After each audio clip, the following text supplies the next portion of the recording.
Hello everyone, कैसे हैं आप सब। आई होप आप सब बहुत खुश हैं और मन लगाकर पढ़ाई कर रहे हैं। मैं पूनम प्रजापत रसायन विज्ञान की इस पाठशाला में आप सब मेरे प्यारे प्यारे बच्चों का स्वागत करती हूँ। तो बच्चों, आज अपन क्या पढ़ने वाले हैं उससे पहले अपन ने क्या क्या पढ़ लिया है पीछे, वो अपने को पता होना चाहिए, तभी जाकर अपन जो है आगे की क्लास को कंटिन्यू कर पाएंगे। राइट? अपन ने पीछे क्या क्या पढ़ा है वो आपको पता है, तभी आप आगे वाले टॉपिक को समझ पाएंगे। राइट? एक बार मैं पीछे जो भी पढ़ाया है उसको आपको बोलकर बता रही हूँ। एक बार रिवीजन कर रहे हैं फटाफट 1 मिनट में, ठीक है? ज़्यादा समय कंज्यूम नहीं करेंगे। तो जिन्होंने पीछे पढ़ लिया है, तीनों जो टॉपिक्स पीछे मैंने कराए हैं वो सारे आपने वापस पढ़ लिए हैं, तो फटाफट बच्चे कमेंट में लिखेंगे कि लिखे हैं या नहीं। बच्चों, एक बात और कहना चाहूँगी, देखो बेसिक से पढ़ाया जा रहा है। जितना अच्छे से आप पढ़ेंगे आपको चीज़ें और अच्छे से समझ में आएगी। बस आप केवल इतना करें कि वीडियो को एंड तक ज़रूर देखें और पूरा टॉपिक देखें। ये मैं आपको विश्वास दिला रही हूं कि आपको टॉपिक समझ में आएगा ही। राइट? तो इतना विश्वास करके पूरा टॉपिक पढ़ना है ताकि आपके नंबर अच्छे आएं। नहीं तो क्या होगा कि अपन जो टॉपिक बीच में पढ़ेंगे तो बेटा वो बीच बीच के टॉपिक्स अपने को क्लियर नहीं होते हैं। राइट? तो थोड़ा सा समय निकालकर, आपका समय बहुत कीमती है, ये हम टीचर्स से ज़्यादा कौन जानता है। राइट? लेकिन उस कीमती समय को कीमती जगह पर ही क्या करना चाहिए, हमेशा यूटिलाइज करना चाहिए। ओके? तो बच्चों, फटाफट में ज़्यादा समय ना कंज्यूम करते हुए आपको पीछे जो भी पढ़ाया है उसको फटाफट समराइज कर रही हूँ। हमने सबसे पहले द्रव्य को पढ़ा था, उनके गुणधर्मों को पढ़ा, फिर उनके मापन पद्धतियां पढ़ी, आयतन, ताप वाला टॉपिक, फ़ारेनहाइट, डिग्री सेल्सियस और केल्विन वाला था जो बहुत इंपॉर्टेंट है। उसके बाद में अपन ने देखा कि यहाँ पर जो भी अपनी अवस्थाएं हैं उनके प्रकार को देखा था, वो भी इंपॉर्टेंट था। वैज्ञानिक संकेतन था जिसमें संख्याओं को छोटा करके लिखा जाता है, वो भी इंपॉर्टेंट था। साथ ही अपन ने सार्थक अंक पढ़े थे जिसमें कोई भी संख्या जो लिखी जाती है उसमें शून्य कब वैल्यूएबल होता है कब नहीं, ये पढ़ लिया था। उसके बाद इसको कनेक्ट करते हुए हम आए थे कि जब द्रव्य पढ़ लिया, उनके गुणधर्म हो गए, मात्रक हो गए, संख्याएं सार्थक हो गई, तो हम उसको रिएक्शन में कैसे कन्वर्ट करेंगे और किस तरह से कर सकते हैं, लिख सकते हैं। तो अपन ने देखा कि अपन जो है उस रिएक्शन के लिए रासायनिक समीकरण के नियम पढ़ेंगे। तो जो नियम थे वो 5 प्रकार के थे। द्रव्य संरक्षण का नियम, और फिर क्या था, द्रव्य संरक्षण के बाद में स्थिर अनुपात का नियम, गुणित अनुपात का नियम, और गुणित अनुपात के बाद गैलुसेक का नियम और आवोगाद्रो नियम। ये सब नियम, इनके साइंटिस्ट के नाम आप सब ने अच्छे से, मैंने इनके शॉर्ट नोट भी साथ ही साथ बनवा दिए हैं। राइट? ये सब टॉपिक होने के बाद आज अपन क्या पढ़ेंगे? आज अपन पढ़ेंगे अपना नया टॉपिक, नियम में ही है लेकिन एक सबसे अच्छा कहें तो कि कोई भी रसायन विज्ञान जब आप पढ़ रहे हैं तो उसमें कण का जब आप अध्ययन कर रहे हैं तो उस कण के बारे में किसने बताया? तो सबसे पहले बताया था जॉन डाल्टन ने। राइट? किसने बताया था? जॉन डाल्टन ने। तो आज अपन उन्हीं का सिद्धांत थोड़ा डिस्कस करेंगे, लेकिन उससे पहले आपको स्क्रीन पर कोई संरचना दिखाई दे रही है। राइट? बहुत सारे जो परमाणु या कण कहूं, बहुत सारे कण जो हैं वो जुड़ जुड़कर एक बड़ा कण, बड़ा जो अणु है उसका निर्माण कर रहे हैं। राइट? तो वो अणु किस तरह से काम करता है, किस तरह से अपन देखते हैं कि किस तरह से वो चलता है। तो अपन ने देखा कि अपने पास जो कण है वो कण किस तरह से काम कर रहे हैं। तो देखो, आपको स्क्रीन पर दिखाई दे रहे हैं कि कण गति करते हुए क्या कर जाते हैं, एक दूसरे के साथ जुड़ते हैं, जुड़ करके कैसे अलग हो जाते हैं। राइट? ये कण बहुत कुछ दिखा जाते हैं।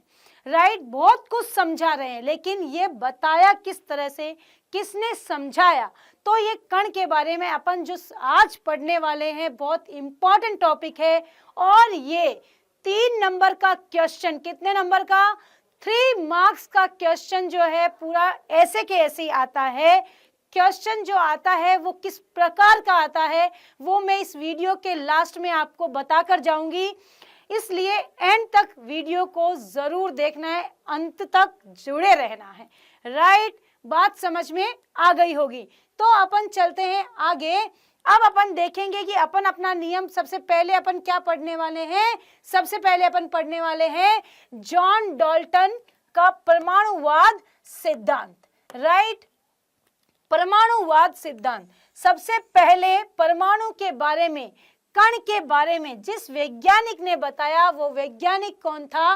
वो वैज्ञानिक था आपका कौन बच्चों? वो वैज्ञानिक था आपका, वो था जॉन डाल्टन। Right, Dalton. अब इसने क्या किया, इसने किस प्रकार से अपने को कणों के बारे में बताया? तो वो सिद्धांत के कुछ बिंदु हैं, वो बिंदु अपन अभी देखते हैं किस प्रकार से इन्होंने समझाया था। तो अपने पास सबसे पहले अपन देखेंगे कि जॉन डाल्टन का जो परमाणु सिद्धांत है उसमें डाल्टन ने परमाणु के बारे में क्या बताया? क्या बताया भाई? उसने कहा कि परमाणु एक क्या है? बहुत ही छोटा कण है।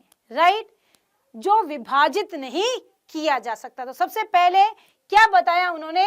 1808 में वैज्ञानिक ने अनेक प्रयोग के आधार पर सिद्धांत प्रस्तुत किया, जिसमें सबसे पहले बताया था कि अति सूक्ष्म कणों से मिलकर बना है, जिसे परमाणु कहा जाता है।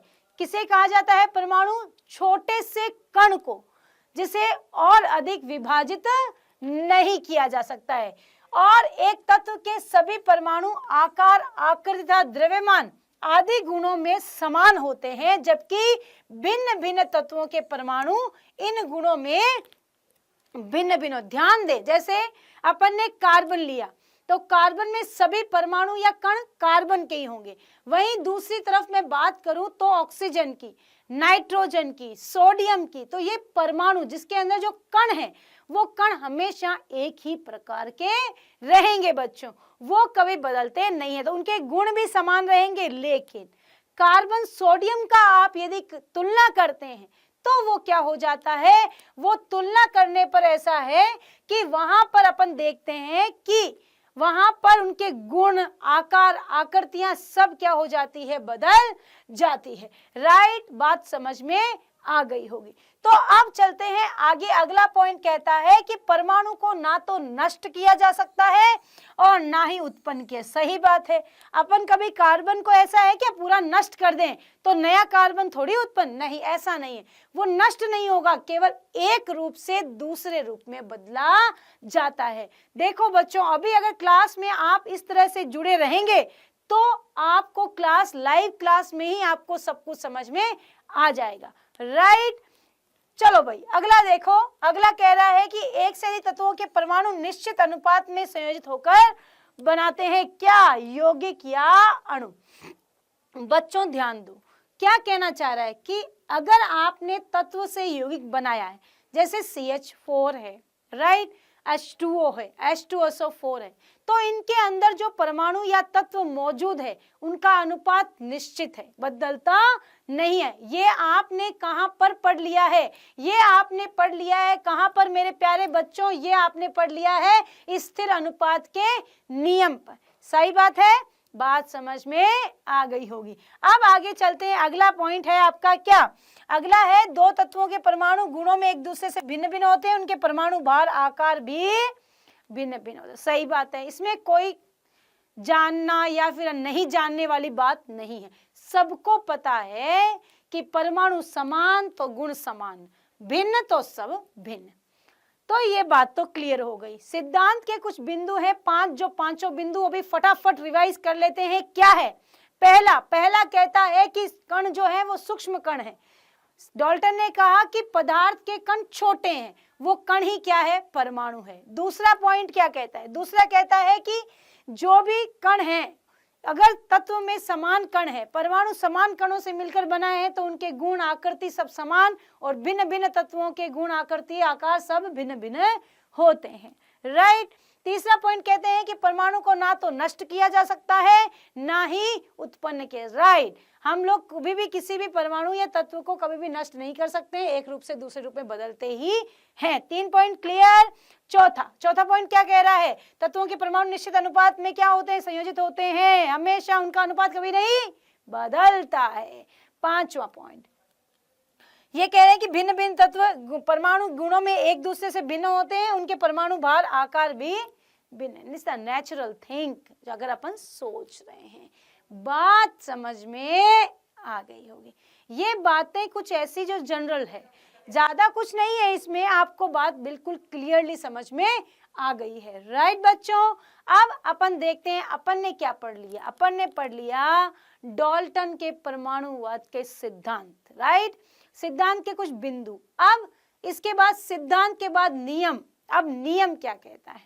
नियम कहता है कि डाल्टन का नियम कहता है कि प्रत्येक पदार्थ छोटे छोटे कणों से मिलकर बना है। क्या है भाई? प्रत्येक पदार्थ द्रव्य किनसे बना है बच्चों? छोटे छोटे कणों से मिलकर बना है। परमाणु रासायनिक और भौतिक रूप से क्या है? अविभाज्य है। इसे कोई भी भौतिक और रासायनिक विधि के द्वारा अलग करना संभव नहीं है। राइट बच्चों, तो आपको नियम समझ में आ गया है। नियम क्या कह रहा है? कुछ नहीं, कि परमाणु छोटे कण से मिलकर बना, द्रव्य जो है वो छोटे कणों से मिलकर बना है, रासायनिक रूप से अविभाज्य है, जिसे विभाजित करना संभव नहीं है। राइट, इसलिए इसे भौतिक और रासायनिक विधि से पृथक नहीं किया जा सकता। फटाफट स्क्रीनशॉट ले सकते हैं जल्दी से इस नियम की। अब चलते हैं आगे। आगे क्या है? आगे है बच्चों, अब पढ़ेंगे अपन क्या? दोष। इस नियम के दोष क्या हैं? देखो बच्चों, अपन जनरली पता है क्या होता है? हम जनरल क्या सोचते हैं? हम सोचते हैं कि हमने जो काम किया वो बिल्कुल परफेक्ट है, उसमें कोई गलती हो ही नहीं सकती है ना? हम जनरली कहते हैं कि अपना नेचर ऐसा है, लेकिन ऐसा नहीं है। कोई भी कार्य करेंगे तो कुछ त्रुटियां रह जाती है, तो दूसरा व्यक्ति आता है, वो रिसर्च करता है, फिर उसमें कमियां निकालता है, तो इसमें कोई बड़ी बात नहीं है। अगर ये कमियां नहीं निकाली जाती तो आज हम इतना एडवांस नहीं होते। डाल्टन के बाद में रदरफोर्ड, बोहर, इन सब का आना, इन्होंने इतना रिसर्च करके बहुत कुछ बताया, परमाणु को आगे तक लेकर गए, तो वो सब कैसे, कहां से आता अगर ये कमियां नहीं? इसलिए हर जगह अपने को परफेक्ट होना होता है, लेकिन चीजें जो है उनमें सुधार भी जरूरी है। ठीक है, इसीलिए तो कह रहे हैं कि अच्छे से पढ़ो, जहां कमी लग रही है उसे सुधारो बच्चों, ताकि आपकी जो आगे की जर्नी है, जो भविष्य, सुनहरा भविष्य आपका इंतजार कर रहा है, वो जल्दी से आप उस चीज तक पहुंच सकें, वो अपना टारगेट पूरा कर सकें। तो अपना पहला दोष क्या है? डाल्टन ने कहा कि ये कण अविभाज्य है, विभाजित इसे करना संभव नहीं है। लेकिन जब आगे रिसर्च हुआ तो पता चला क्या? कि ये कण के अंदर भी उपकण है, इलेक्ट्रॉन, प्रोटॉन और न्यूट्रॉन, तो उनमें विभाजित हो रहा है ना। फिर कैसे कह दिया कि विभाजित नहीं है? तो डाल्टन इस बात को नहीं समझा पाया। कोई बड़ी बात नहीं है, लेकिन आज मालूम तो चला ना कि दोष हुआ, तो पता चला ना कि ये कण भी होते हैं। अगर रिसर्च आगे नहीं होती तो पता ही नहीं चलता। तो पहला दोष आता है एग्जाम में, इसके दोष कई बार पूछे भी गए हैं, इंपॉर्टेंट है। तो ये सामान्यतः 3 कणों से मिलकर बना होता है, जिनको विभाजित किया जा सकता है। ये डाल्टन नहीं बता पाया। चलते हैं अगला क्या है? इस सिद्धांत के अनुसार एक तत्व के परमाणु द्रव्यमान और आकार आदि गुणों में क्या होते हैं? समान होते हैं, किंतु समस्थानिकों की उपस्थिति के कारण एक ही तत्व के सभी परमाणु द्रव्यमान भार भिन्न भिन्न हो सकते हैं। कैसे? आपने बच्चों 9th क्लास में और 10th क्लास में भी क्या पढ़ा है? हाइड्रोजन तो पढ़ा है, हाइड्रोजन के समस्थानिक पढ़े, हाइड्रोजन का प्रोटियम, ड्यूटेरियम और ट्राइटेरियम। राइट, पढ़ा है ना। तो प्रोटियम, ड्यूटेरियम और ट्राइटेरियम जब आपने पढ़ा था तो हाइड्रोजन, प्रोटियम, ड्यूटेरियम और ट्राइटेरियम, ठीक है, 1 1 1, लेकिन 1 2 और 3, ठीक बात है, ये लिखा गया था। तो इसका मतलब क्या हुआ, यहाँ पर इनके क्या कहा, उन्होंने तो कहा कि तत्व के अंदर जो परमाणु है, परमाणु में जो कण है वो हमेशा समान, तो समान भार रहेगा, बदलेगा नहीं, लेकिन इन्होंने कहा कि जब समस्थानिक रूप आ जाता है एक ही तत्व के अंदर, 3 कण अलग अलग हो गए, प्रोटियम, ड्यूटेरियम, ट्राइटेरियम, पर इनका तो भार अलग अलग है, समान नहीं है, तो यानी कि समस्थानिक के बारे में भी डाल्टन नहीं समझा पाया, उस समय वो चीज रिसर्च में नहीं हुई, राइट। पहला क्या था, कण एक समान होते हैं, हाँ, लेकिन कण विभाजित भी होते हैं, वो नहीं समझा पाया। सेकंड, परमाणु आकार एक ही तत्व के सबके समान होते हैं, लेकिन जब समस्थानिक आ जाते हैं तो समान नहीं होते हैं। दोनों दोष याद हो गए हैं। आगे चलते हैं, अगला जो अपना है वो दोष क्या है, इस सिद्धांत के अनुसार दो तत्वों के परमाणुओं के परमाणु द्रव्यमान भिन्न भिन्न होते हैं। बिल्कुल, ये डाल्टन ने बोला था, परंतु समभारिक की जब खोज हो गई, समभारिक, समान भार, अगर समभारिक की जब खोज हो गई तो समस्थानिकों के भार भी क्या हो सकते हैं, समान हो सकते हैं। ये बात भी वहां पर रिसर्च में नहीं थी, तो ये भी क्या बन गया, दोष बन गया, जिसको वो डाल्टन नहीं बता पाया है वो सब दोष हो गए। और लास्ट आता है अपना क्या, कि यह सिद्धांत गैलुसेक के आयतन के नियम की व्याख्या नहीं करता है, जबकि ये द्रव्यमान संरक्षण और स्थिर अनुपात के नियम की व्याख्या बखूबी क्लियरली कर देता है। तभी तो उन्होंने बताया था ना, स्थिर अनुपात में संयोग करते हैं और नष्ट नहीं किया जा सकता, उत्पन्न नहीं किया जा सकता, तो द्रव्यमान संरक्षण ही तो है। ओके, चलो जी, डाल्टन का जो सिद्धांत है मेरे हिसाब से आपको क्लियर हो गया। ये 3 मार्क्स का क्वेश्चन आएगा, और वो कैसे आएगा वो लास्ट में मैं जाते वक्त आपको बताकर जाऊंगी, तो आप लास्ट तक जुड़े रहें। फटाफट कमेंट कर दीजिए डाल्टन का सिद्धांत समझ में आया या नहीं, नियम, सिद्धांत के कुछ गुण और उनके बिंदु, और नियम के बाद दोष, तीनों टॉपिक बिल्कुल बिल्कुल क्लियर है। तो अब चलते हैं आगे। अपन ने देख लिया परमाणु, जब परमाणु के बारे में पढ़ लिया बच्चों, तो परमाणु के बाद पढ़ने के बाद अब क्या आता है, उसका द्रव्यमान यानी उसका भार कितना होता है ये तो जानना बनता है। तो हम अब अपना अगला टॉपिक जो है वो क्या है, अगला टॉपिक है परमाणु द्रव्यमान। बच्चों, अपन जब 9th में परमाणु द्रव्यमान पढ़ रहे थे तो वहां भी बहुत बड़ी बड़ी परिभाषाएं लिख दी और कह दिया कि एक परमाणु को हाइड्रोजन के सापेक्ष मान करके अन्य तत्वों का परमाणु द्रव्यमान निकाल लो, और वर्तमान में कार्बन 12 को मानक मानकर उसके सापेक्ष अन्य तत्वों का द्रव्यमान निकाल लो। अब बच्चे हो जाते हैं कंफ्यूजन कि परमाणु द्रव्यमान निकाला कैसे जाए।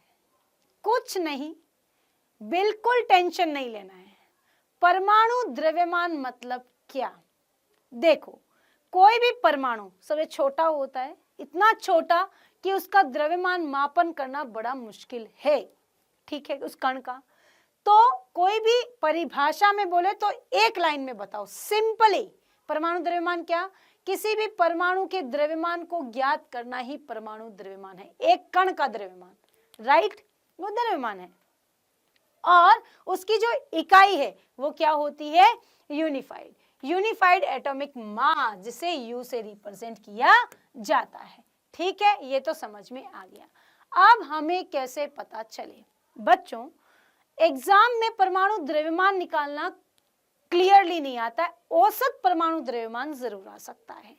परमाणु द्रव्यमान फिर भी यदि आए, किसी का पता ना हो, तो याद रखना, अगर एक ही तत्व के कई समस्थानिक है ना समस्थानिक, तो उन समस्थानिकों को पता करो। जैसे अपने पास फॉर एग्जाम्पल हाइड्रोजन है, राइट, कार्बन है, मैं बता रही हूं, सामने बोर्ड पर देखते रहना, कार्बन 12, कार्बन 13 और कार्बन 14, इनका परमाणु क्रमांक सबका 6 ही है। हाइड्रोजन, ड्यूटेरियम, ट्राइटेरियम, परमाणु क्रमांक 1, 1, 2 और 3, ठीक बात है, ये तो कोई बड़ी बात नहीं, समझ में आ गया।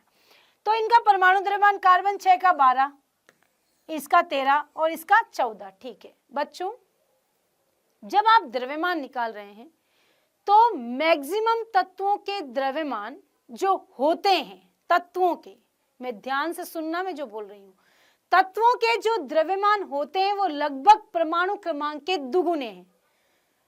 कोई 20 तत्व ऐसे होंगे बच्चों जो एक्सेप्शन में हैं, अपवाद स्वरूप है, जहां पर दुगुना नहीं हो रहा है। वो आवर्त सारणी जब मैं पढ़ाऊंगी आपको अगले चैप्टर में, तो वहां पर उन तत्वों के नाम लिखवाकर अलग से उनको अपन अलग से डिस्कस भी करेंगे वहां पर ही, क्योंकि यहाँ इतनी जरूरत नहीं है, यहाँ टॉपिक है उसको समझ जाओ, ताकि बस इतना ही काम का है। ओके, तो ज्यादा डिटेल में नहीं है। तो जितना क्रमांक उसका डबल, तो वो परमाणु द्रव्यमान होता है। अब आता है दूसरा टॉपिक, ये बात समझ में आ गई, या यूं भी कह सकते हो परमाणु क्रमांक का दुगुना क्या होता है, परमाणु द्रव्यमान होता है। खत्म। कार्बन 12 के भाग से निकालो, हाइड्रोजन को मान के निकालो, इतना अपने को नहीं करना है। नीट वाले बच्चे, जेई वाले बच्चों के लिए सबसे सिंपल टिप्स है कि वो आसानी से इस चीज को पढ़ सकते हैं। ओके, तो इस चीज को ज्यादा मतलब ट्रिक के हिसाब से पढ़ो, तभी इजी लगेगा, वरना घूमते रहोगे, घूमना नहीं है। ओके, टॉपिक समझ में आ गया। अब चलते हैं अगला। अगला टॉपिक क्या है, औसत परमाणु द्रव्यमान। बच्चों औसत परमाणु क्या है, तो परमाणु द्रव्यमान संभव नहीं था इतने छोटे कणों का निकालना, तो अगला टॉपिक आया आपके औसत परमाणु द्रव्यमान। मैं बच्चों एनसीईआरटी बुक का एक एक टॉपिक आपको क्लियर कर रही हूँ। नीट वाले बच्चे 11th 12th के बच्चों के लिए तो ये है ही, उसमें तो कोई डाउट नहीं है। नीट वाले जो बच्चे हैं वो भी एनसीईआरटी के एक एक लाइन को पढ़ लें। एक एक लाइन को आपने यदि पढ़ लिया तो नीट क्रैक करने से आपको कोई नहीं रोक सकता है। एनसीईआरटी और एनसीईआरटी अच्छे से पढ़ो, राइट। तो इसीलिए आप अच्छे से लगातार जुड़े रहें, फटाफट इन चीजों को देखो, समझो और करो। ओके, तो चलो टॉपिक पर आते हैं, औसत परमाणु द्रव्यमान। भाई औसत परमाणु द्रव्यमान क्या है, एक तो छोटा है, उसको निकाल नहीं सकते, तो हमने क्या किया, हमने किया कि अपन जिन जिन तत्वों के समस्थानिक है उनके समस्थानिकों को जोड़ा और जितने समस्थानिक है उसको उससे डिवाइड कर दिया, तो वो क्या हो गया अपना औसत परमाणु द्रव्यमान। जैसे तत्वों के समस्थानिकों का द्रव्यमानों का योग समस्थानिक की कुल संख्या के बराबर होता है। कार्बन का सबसे सिंपल एग्जाम्पल ले लेते हैं, कार्बन 12, कार्बन 13 और कार्बन 14। ठीक है, अब तीनों को जोड़ दो, 12 + 13 + 14 बटा 3। बात समझ में आ गई, हाँ या ना? फटाफट फटाफट फटाफट बताओ जल्दी। अब इनका औसत निकाल दो जल्दी, कितने आए जल्दी बताओ कमेंट में, फटाफट फटाफट। इसका आंसर जो सबसे पहले देगा वही आज की क्लास का सबसे होनहार बच्चा होगा। औसतन जो वैल्यू आएगी वो भी कितनी आएगी, 13, क्योंकि अपन सब जानते हैं कि अपने पास जो वैल्यू है उनका औसत तो वही निकलेगा ना भाई, जितनी वैल्यू है। तो 12, 13 और 14 का औसत तो कितना बैठा, 13 ही बैठेगा ना, आप निकाल के देख सकते हैं। इसीलिए प्रकृति में वैसे तो सबसे ज्यादा मात्रा में कार्बन 12 और 14 की बताई गई है, वैल्यू सबसे ज्यादा उसी की होती, फिर भी आप औसत परमाणु द्रव्यमान इस प्रकार निकाल सकते हैं। राइट बच्चों, तो थोड़ा सा और आगे चलते हैं और अपन देखते हैं कि अपन किस तरह से इनको और अच्छे से पढ़ सकते हैं। तो ये बात तो क्लियर हो गई औसत परमाणु द्रव्यमान की और किसकी, परमाणु द्रव्यमान की। क्लियर, आगे चलते हैं। अपना अगला टॉपिक क्या है भाई, अगला है आणविक द्रव्यमान। ये एग्जाम में पूछा जाता है, 2 मार्क्स का क्वेश्चन आता है। बच्चों आप लोग यदि लगातार मेरे साथ जुड़ रहे हैं तो आपको पता चल गया होगा कि जो टॉपिक मैं पढ़ा रही हूं उसमें क्वेश्चन कौन से बनने हैं, कितने नंबर के बनने हैं, मैं साथ साथ बता रही हूँ। इट्स अ वेरी इंपॉर्टेंट कि आप लोग इसे अच्छे से नोट करें, राइट, ताकि आपको बात समझ में आ जाए। नीट वाले बच्चों को तो पता है कि 1 मार्क्स के क्वेश्चन जो है 2-2 मार्क्स के क्वेश्चन है, डायरेक्ट उठने, डायरेक्ट। कोई भी यौगिक अपने पास होगा, अणु होगा, उसका आणविक द्रव्यमान डायरेक्ट निकालना पूछेगा, तो आपको पता होना चाहिए। राइट बच्चों, तो बात देखो ठीक से, कितना आएगा क्या बैठेगा? आणविक द्रव्यमान किसे कहते हैं? तो आणविक द्रव्यमान किसे कहते हैं? किसी पदार्थ के अणु में परमाणु का जो द्रव्यमान होता है उनका योग ही क्या है? उसका आणविक द्रव्यमान है। लास्ट क्लास जो थी उसमें अपने ने आणविक द्रव्यमान निकालना, अणुभार जिसे मैंने कहा था वो निकालना सीखा था। वही आणविक द्रव्यमान भी होता है, जैसे फॉर एग्जाम्पल बच्चों H2O। अब आप सोच रहे होंगे कि हम थ्योरी पे ध्यान नहीं दे रहे हैं, ध्यान करो, मैं वही चीज पे ध्यान दे रही हूं जो एग्जाम में आनी है। ध्यान से पढ़ो। H2O हाइड्रोजन प्लस ऑक्सीजन, कितने हाइड्रोजन? 2, 2 गुणा 1 प्लस ऑक्सीजन कितना? 16, 2 प्लस 16 बराबर 18। अब बच्चों होमवर्क है H2SO4 का, फटाफट करके कल मेरे को बताना। कल जब अपन आएंगे तो मेरे को निकाल कर बता देना कि H2SO4 का कितना आ रहा है। ये होमवर्क है, होमवर्क फटाफट नोट करो H2SO4 का कितना होगा। ये आपको मेरे को नेक्स्ट क्लास में बताना है। मैं आप सबसे पूछूंगी कि H2SO4 का आणविक द्रव्यमान कितना आया। ओके, बात समझ में आ गई होगी। आप यहाँ पर CH4 का भी निकाल कर देखेंगे। 2 मैंने बता दिए हैं, इन दोनों के निकाल कर देखोगे कितना आता है। यदि आपको इस तरह से करना आ रहा है इसका मतलब आपको समझ में आ रहा है। मैंने इस पे ज्यादा समय नहीं लगाया है क्योंकि मैंने ये टॉपिक आपको पीछे भी बताया है, लेकिन अलग से टॉपिक दिया हुआ है इसलिए मैंने यहाँ पर भी आपको समझा दिया है। क्योंकि 11 के बच्चे अभी छोटे छोटे हैं ना, उन्हें लगता है ये टॉपिक तो मैडम ने कराया ही नहीं, टॉपिक तो NCERT में था, इसलिए ओके ज्यादा टेंशन नहीं है, फ्री होके मस्त चिल मार के पढ़ो। ओके, चलते हैं आगे। अब अपन देखते हैं कि अपने पास जो आणविक द्रव्यमान था, आणविक जो द्रव्यमान है उसको अपन और किस तरह से कोरिलेट कर सकते हैं। ध्यान देना, आणविक द्रव्यमान पढ़ने के बाद आपको ये लग रहा होगा कि आणविक द्रव्यमान तो अणुभार जैसा ही बिल्कुल है, लेकिन यहाँ पर एक टॉपिक दिया है सूत्रभार, इसके आगे दिया है। तो आणविक द्रव्यमान से सूत्रभार को कोरिलेट इसलिए कर रही हूं क्योंकि यदि CH4 है, ठीक है, H2O है, इनको यदि आप सॉलिड फॉर्म में रखें तो ये पर्टिकुलर परमाणु आपको अणु के रूप में दिखाई दे रहे हैं, लेकिन कुछ ऐसे यौगिक होते हैं जो अणु के रूप में बिना आयनित हुए नहीं रहते, आयनित फॉर्म में ही रहते हैं। जब जो तत्व आयन के फॉर्म में रहते हैं तो उनका कभी भी अणुभार ना या आणविक द्रव्यमान ना निकालकर उस समय हम उसको शब्दों में क्या बोलते हैं? सूत्रभार कहते हैं। मैं वापस बोल रही हूं, आणविक द्रव्यमान में कोई भी अपन यौगिक अणु लेते हैं तो वो पर्टिकुलरली इंडिविजुअल अणु के रूप में, तत्व परमाणु के रूप में रह सकता है, जैसे CH अलग अलग आराम से आपको दिखाई देंगे, लेकिन वहीं पर कुछ ऐसे यौगिक होते हैं जिनमें मौजूद परमाणु अणु फॉर्म में नहीं दिखाई देते, हमेशा आयनिक फॉर्म में दिखाई देते हैं। तो वहां पर आप उसका आणविक भार ना बोलकर, आणविक द्रव्यमान ना बोलकर क्या बोलेंगे? सूत्रभार, राइट।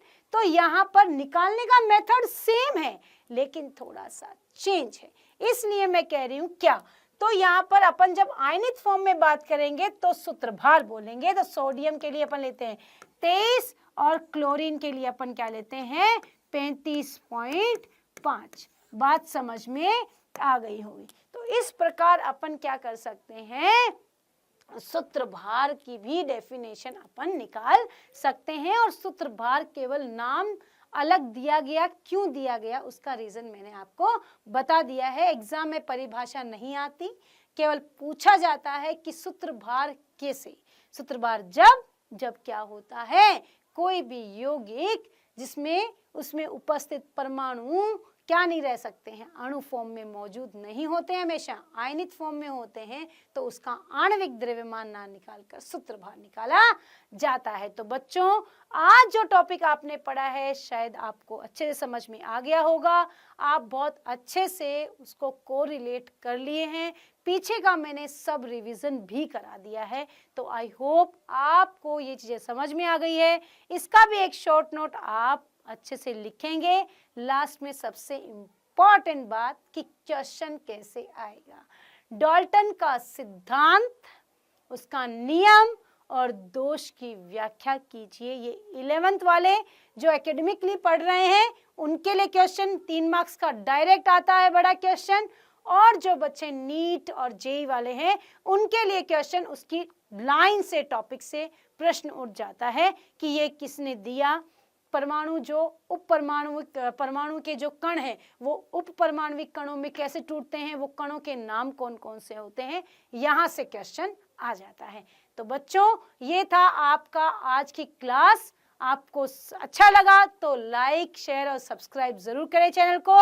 तब तक नेक्स्ट क्लास में आती हूँ, तब तक आप सब अच्छे से खुश रहो, अच्छे से मन लगाकर पढ़ाई करते रहो। Thank you.